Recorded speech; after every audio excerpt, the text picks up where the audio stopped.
For centuries, people have debated what it truly means to be Slavic. Is it the language you speak? The traditions you follow? Or is it something hidden deep in your DNA? The Slavic identity is one of the most fascinating and misunderstood in European history. Unlike Germanic or Latin-speaking groups, Slavs are often considered a unified ethnic body. But why? What makes them different? From the icy plains of Russia to the sun-soaked mountains of the Balkans, Slavic people share a complex history that stretches back thousands of years. But what if the true story of their origins is not what most people think? History books often credit the Slavs with shaping Eastern and Central Europe, yet their roots remain shrouded in mystery. Where did they really come from? Were they always one people? Or did they form through centuries of migration and mixing with other cultures? Genetic science has changed everything we thought we knew about ancestry. It can tell us not just where a group came from, but how they evolved, whom they intermingled with, and even how ancient events shaped their DNA. And when it comes to Slavs, the discoveries are nothing short of extraordinary. Their story is one of survival, adaptation, and unexpected connections, linking them to ancient warriors, lost civilizations, and even some unlikely distant relatives. But here's where it gets even more interesting. Many people assume Slavs have a single, distinct genetic identity, yet research shows that their DNA is more diverse than most imagine. Some Slavs have closer genetic ties to Germanic people, while others share markers with the Baltic and Finno-Ugric populations. And when we look at the Balkans, the story takes an entirely different turn. So, does being Slavic come down to DNA alone? Or is it about the traditions passed down through generations? If two people share Slavic ancestry, but speak different languages, follow different customs, or practice different religions, does that make one person more Slavic than the other? And what about those who have Slavic roots, but no longer identify as such? These are the questions we'll explore as we unravel the true genetic history of the Slavic people. What does it really mean to be Slavic? If you ask 10 different people, you'll get 10 different answers. Some will say it's about language. Others will point to shared traditions, religion, or even a genetic connection. But the truth is, Slavic identity is far more complex than most realize. Unlike Germanic or Latin-speaking groups, Slavs are often treated as a single ethnic body. But why? Take Scandinavians, for example. Norwegians and Germans both have Germanic roots, yet no one refers to them as a single ethnicity. The same goes for Spanish, French, and Italians, descendants of Latin speakers, yet no one calls them Latinic people. So why are Slavs different? What makes them stand out as an ethno-linguistic group, rather than just a linguistic one? For centuries, the Slavic world has been divided into East, West, and South Slavs, with each group developing unique customs, dialects, and even alphabets. Poles and Czechs use the Latin script, while Russians and Serbs write in Cyrillic. Ukrainians and Bulgarians share historical ties, yet their cultures evolved in completely different directions. And when it comes to religion, the differences become even more striking. Orthodox, Catholic, and even Muslim Slavs exist. So, with all these differences, what actually unites them? Some say it's their shared past, a common ancestry that links them to a time before national borders and political divisions. Others argue it's the resilience of Slavic culture, the way their traditions, languages, and identity have survived despite centuries of invasions, wars, and even attempts to erase them. But here's the real question. If someone speaks a Slavic language but has no genetic connection to Slavic ancestry, does that make them Slavic? Or what about someone with deep Slavic DNA but no cultural ties? Are they still considered part of this vast, historical group? The answer isn't as simple as most people think. And as we go deeper into the genetic history of Slavs, we'll uncover some surprising truths about their origins, their migrations, and how their identity was shaped by forces far beyond language or culture. The origins of the Slavs are one of the greatest mysteries in European history. Unlike the Romans, Greeks, or even the Germanic tribes, Slavs didn't leave behind grand monuments or detailed written records of their past. Instead, their history was pieced together through fragments, ancient texts, linguistic patterns, and now, cutting-edge genetic research. But where did they really come from? Some of the earliest mentions of Slavic people appear in Byzantine and Roman records. They referred to them as veneti, sclavini, or antes, describing them as fearless warriors, skilled in survival, and deeply connected to the land. But these were outsiders' perspectives. The Slavs themselves had no written language at the time, leaving modern historians to reconstruct their past through archaeology and science. The most widely accepted theory places their homeland in the vast forests and river valleys of Central Eastern Europe, modern-day Poland, Ukraine, and Belarus. But they didn't always stay there. Around 1,500 years ago, something triggered a massive movement of Slavic tribes. Some believe it was climate change. Others point to pressures from invading groups like the Huns or Avars. Whatever the cause, Slavs began expanding in all directions, reshaping the ethnic map of Europe in the process. Archaeological evidence tells us that these early Slavs lived in small, scattered communities. They built simple wooden houses, relied heavily on agriculture, and had little political structure beyond tribal alliances. Yet, despite their seemingly modest way of life, they had one powerful advantage: adaptability. Unlike other groups that relied on fortified cities, the Slavs moved easily through dense forests and across vast plains, making them incredibly difficult to conquer or contain. But here's where things get even more fascinating. Genetic research has revealed that while Slavs expanded rapidly, they didn't replace the populations they encountered. Instead, they mixed with them, creating the diverse Slavic identity we see today. This means that the Slavs who moved west toward Germany, south into the Balkans, and east toward Russia all absorbed local influences along the way. Over time, these regional differences became more pronounced, shaping the distinct Slavic groups we recognize today. So, were the Slavs a single, unified people from the start? Or were they always a mix of different cultures, shaped by their migrations and interactions with others? The answer isn't as clear-cut as some may think. And as we continue exploring their genetic history, we'll see just how much their identity evolved over time. One of the most dramatic moments in European history was the sudden expansion of the Slavs. In just a few centuries, they went from an isolated group in Central Eastern Europe to one of the dominant populations of the continent. But how did they do it?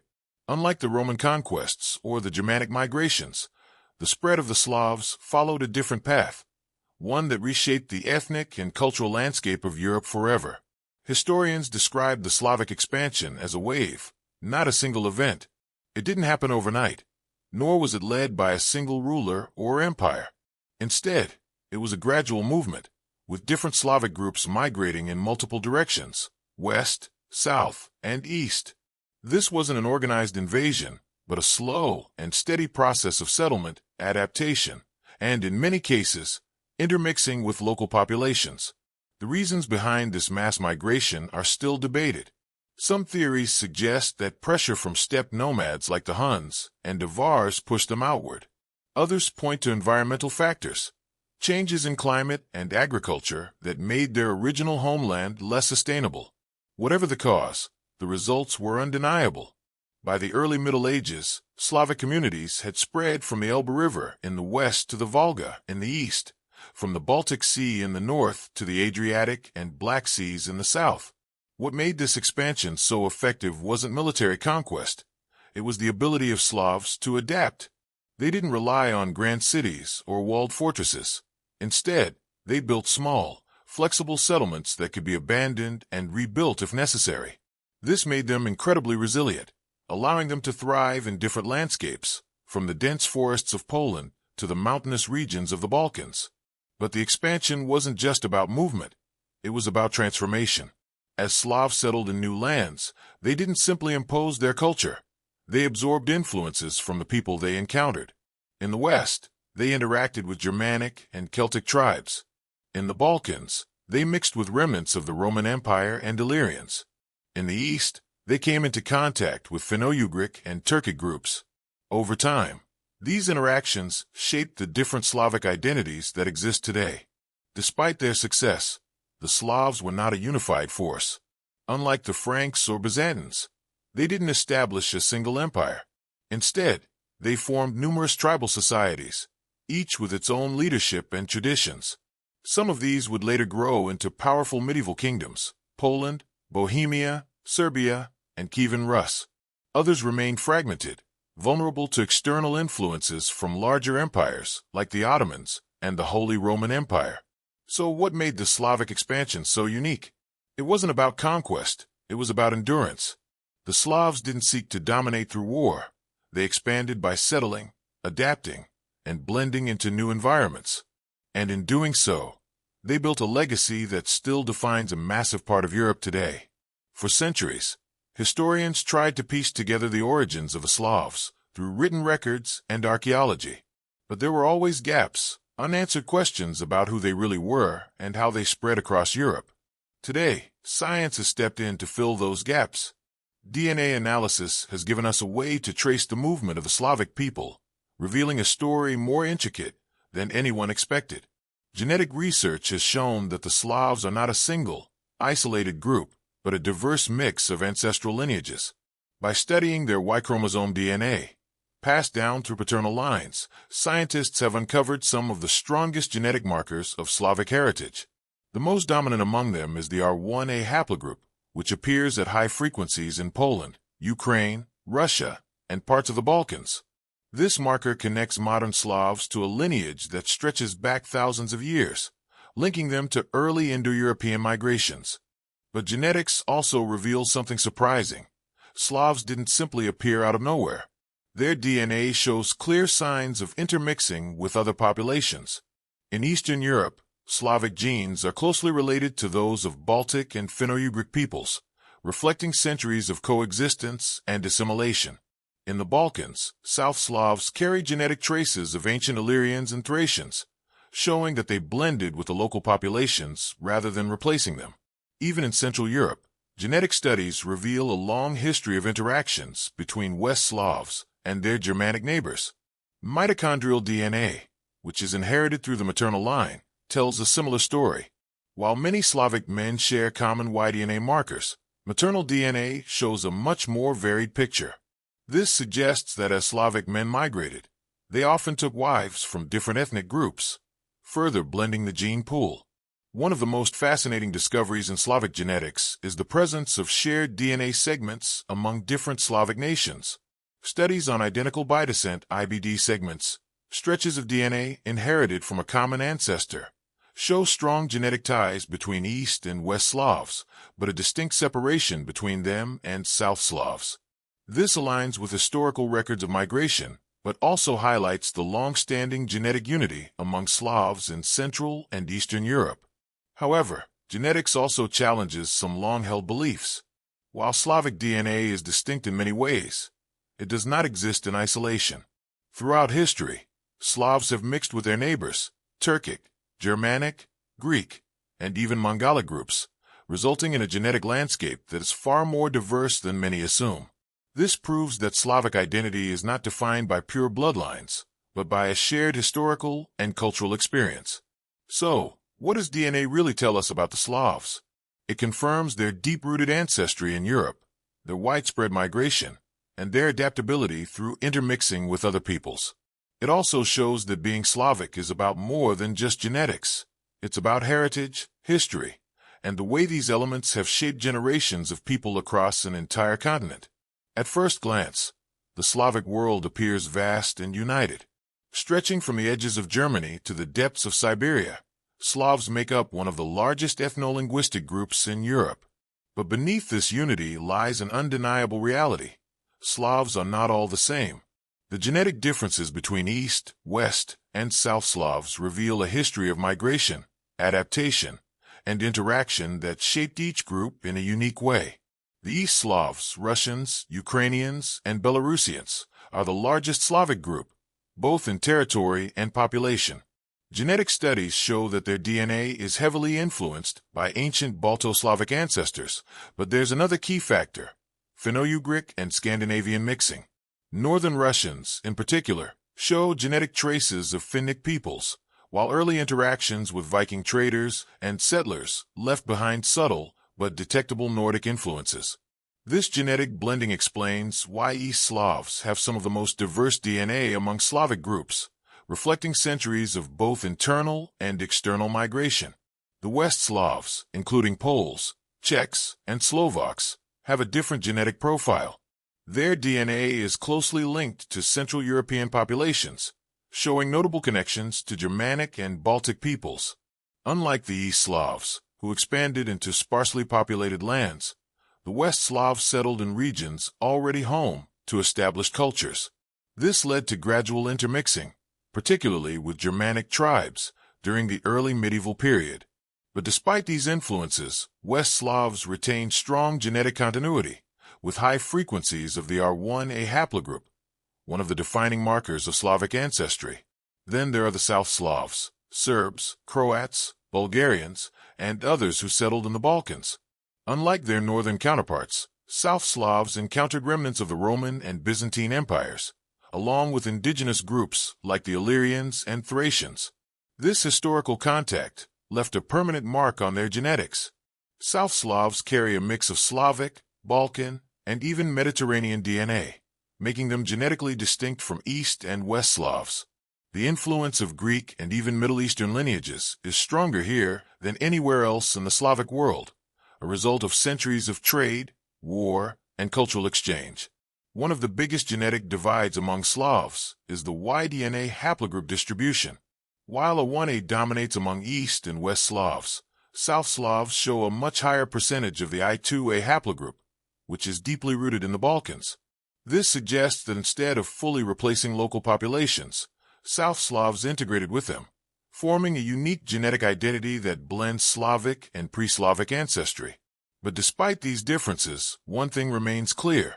There's a genetic thread that ties all Slavic groups together.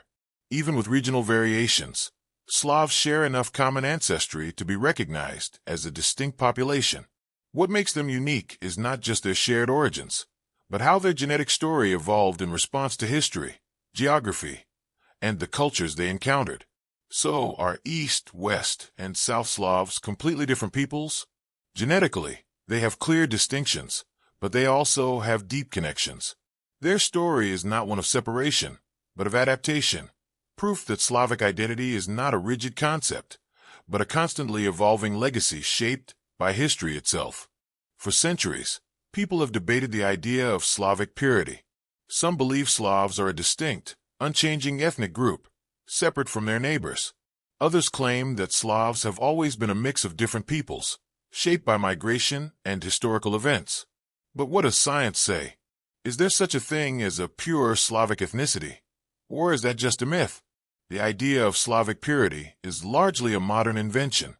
During the 19th and 20th centuries, nationalist movements across Europe promoted the idea of distinct ethnic groups with clear boundaries.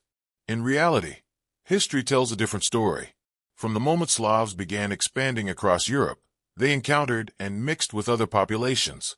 Genetic evidence proves that rather than being isolated, Slavs absorbed elements from the people around them, whether through alliances, trade, or intermarriage.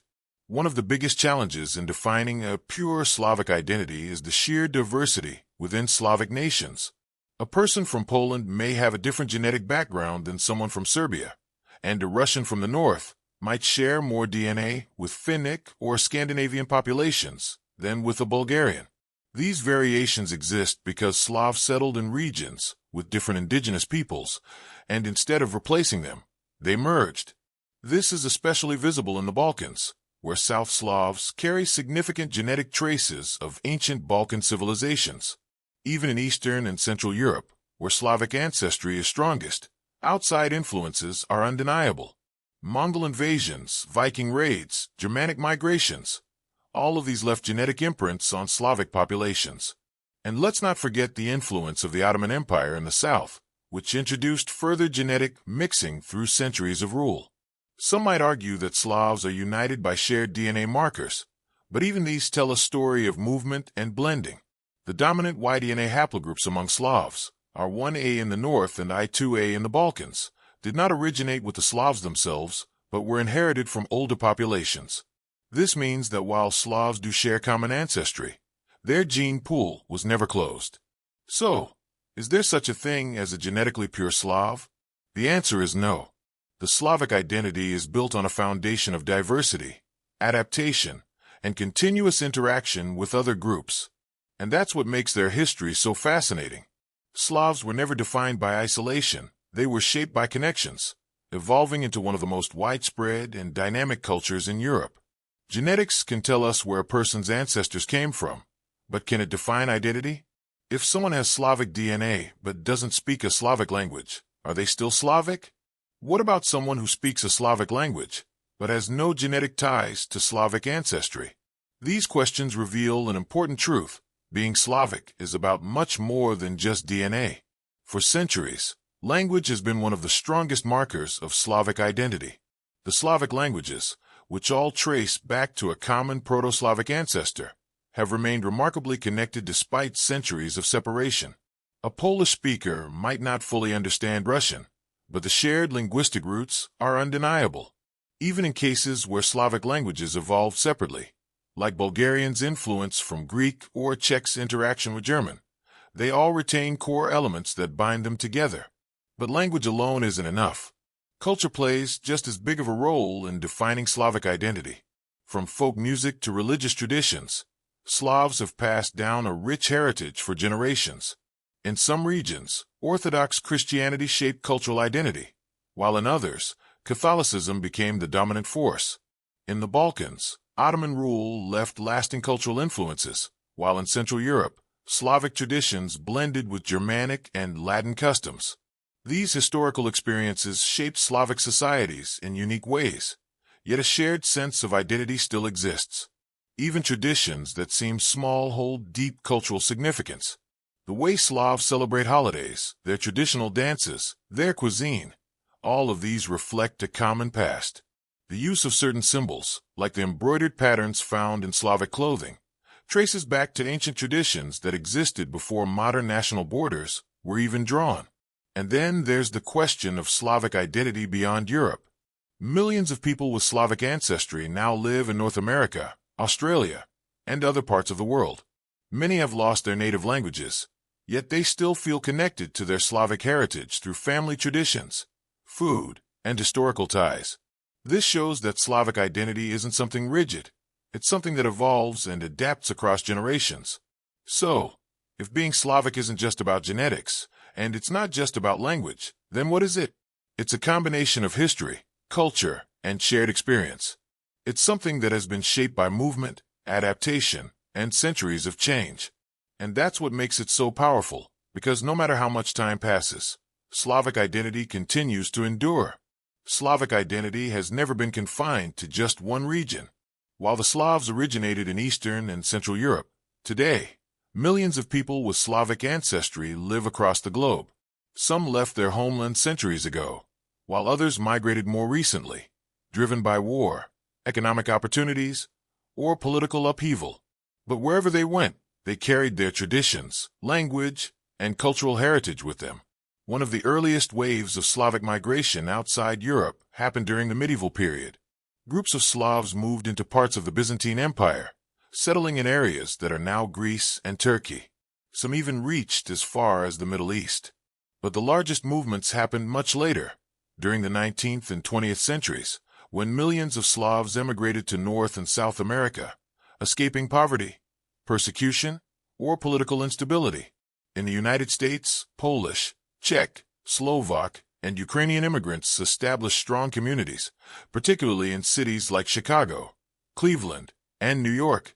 Many of them arrived seeking work in factories and mines, bringing with them customs, religious traditions, and a deep sense of cultural pride. Even today, neighborhoods with high concentrations of Slavic descendants still celebrate traditional holidays, maintain Old World recipes, and speak the languages of their ancestors. South America also became home to large Slavic communities, especially in Argentina and Brazil. Many of these immigrants were farmers, drawn by the promise of land and opportunity. Over generations, they blended with local populations, yet elements of their Slavic heritage remain visible in festivals, churches, and even the surnames of their descendants. But one of the most significant waves of Slavic migration wasn't westward, it was eastward. During the expansion of the Russian Empire, millions of Slavs moved into Siberia and Central Asia, settling in remote regions and establishing towns that still carry Slavic names.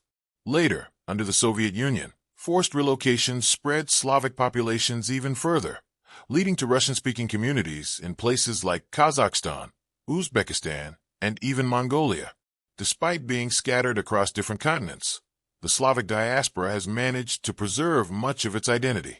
Many families still practice old traditions, from folk dances to religious customs. Some have lost their native languages, yet they continue to identify with their heritage through food, music, and stories passed down through generations. But what happens when a diaspora community begins to lose touch with its roots? Over time, assimilation takes place. Younger generations may no longer speak Polish, Serbian, or Ukrainian, yet they still feel a connection to where they come from. This raises an important question. Does being Slavic require speaking a Slavic language, or is it something deeper? Slavic history proves that identity is not defined by borders. Whether in Europe, the Americas, or beyond, the Slavic spirit has endured through centuries of movement and change.